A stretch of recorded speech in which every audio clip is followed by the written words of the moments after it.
Bom, continuando nosso conteúdo sobre as angiospermas, nós falamos um pouquinho das flores, né?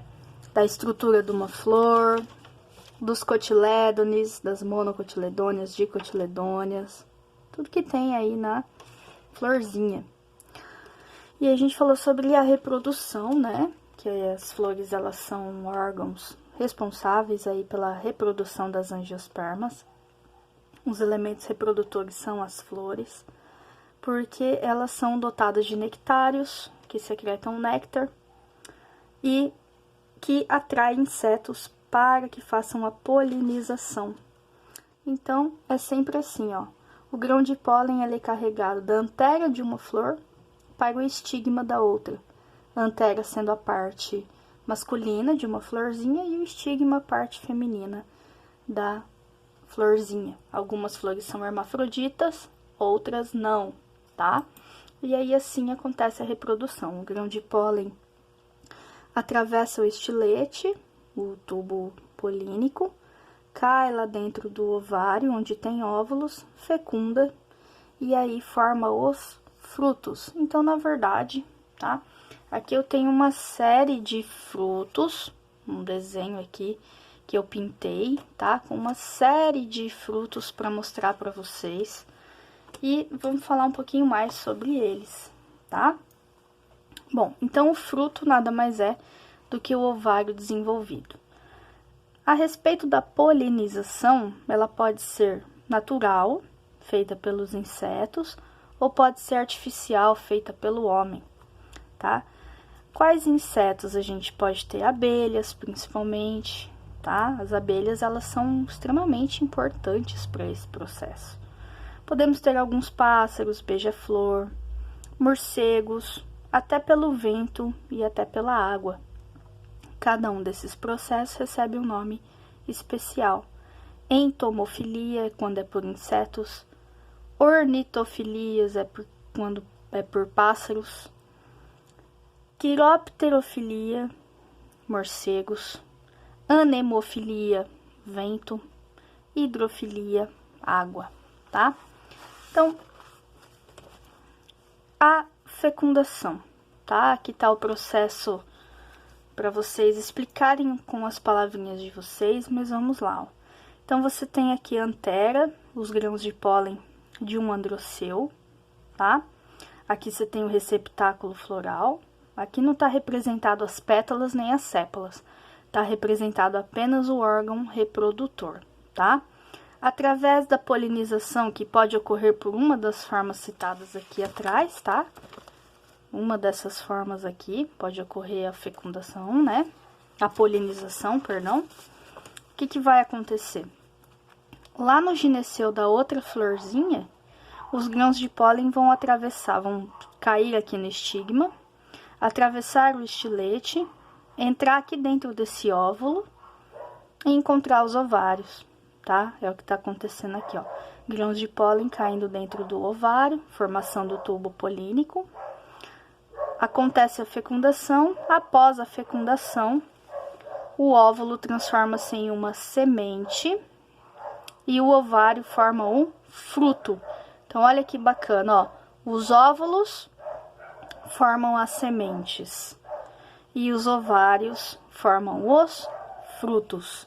Então, você pode até escrever aqui, ó, os óvulos formam sementes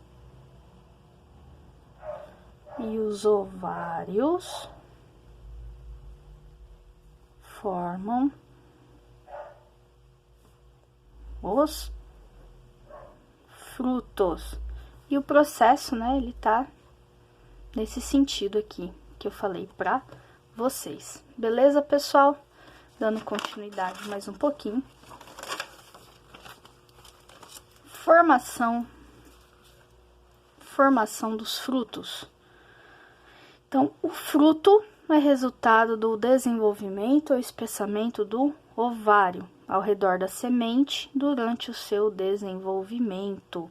A maioria dos frutos conservam as sementes em seu interior e esse é o motivo pelo qual as gimnospermas obtiveram grande sucesso na sua dispersão e perpetuação.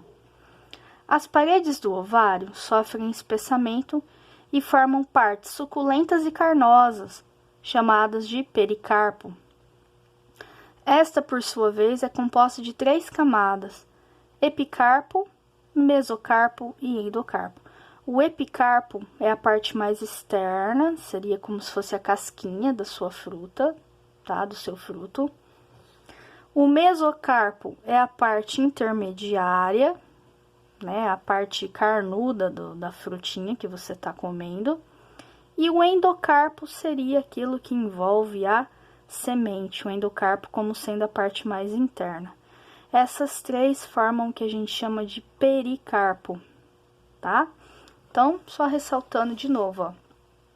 Semente é o resultado do desenvolvimento do óvulo e fruto é resultado do desenvolvimento do ovário. Existem, então, frutos com várias sementes espalhadas e melancia, por exemplo, e frutos com sementes agrupadas, como a uva. Então, a pergunta é, por que algumas frutas, na verdade, elas são como a melancia, né? Que tem sementes que não são só dentro dos ovários. Então, eu preparei um resuminho para explicar para vocês a diferença entre frutas e frutos, tá? Na verdade, de maneira geral, você pode falar que a fruta é o fruto comestível, tá bom? É a parte que você come, tá? Porém, toda fruta é um fruto, mas nem todo fruto é uma fruta. Vamos entender o porquê? Bom, o fruto você já sabe que é o quê? Ó, o ovário maduro da flor. Após a fecundação, o ovário desenvolve-se e forma o fruto. Os óvulos e as sementes. Os frutos protegem as sementes e ajudam na dispersão delas. Exemplo de frutos, tá? Abacate, pepino, uva, laranja, abóbora, tomate, maracujá, uva, limão, berinjela, kiwi, pimentão, pêssego, tudo isso é fruto. E o que a gente pode definir como fruta? Uma expressão popular, tá? Não é um termo biológico, é um termo popular. Ele é usado para identificar frutos que possuem sabor adocicados e são comestíveis. Então, na verdade, você está comendo a fruta, na verdade, você está comendo fruto. Mas se ela é doce, ela é comestível, a gente chama isso de fruta, tá bom? E as pseudofrutos? Pseudofrutos, exemplo, maçã, caju, morango. Na realidade, eles não são frutos verdadeiros. Por quê? Porque eles não se originam do ovário. A parte carnosa, que é aquilo que a gente está comendo, ele não está saindo lá do ovário, ele está saindo de outra parte. E pelo fato de não ser o ovário desenvolvido, é que a gente não está chamando de fruto, tá? A gente não pode chamar de fruto nem de fruta. A gente chama eles de pseudofrutos, tá? Pessoal, na página 41, para fechar esse capítulo, ele tá pedindo aqui para vocês falarem, né, pesquisarem curiosidades do abacaxi, da banana e do coco. Então, tem um texto aqui, tá? Falando sobre o plantio dessas 3 espécies, tá? E aí, ele quer que você, nesse espacinho aqui, pesquise um pouco mais sobre a forma de plantio do abacaxi, do coco e da banana, tá? Depois a gente tem aqui a tarefa 14, que é angiospermas, flores e frutos, que eu vou deixar para vocês fazerem e tirar dúvida, tá bom? Espero que vocês tenham gostado. Até a próxima aula, gente. Um beijão.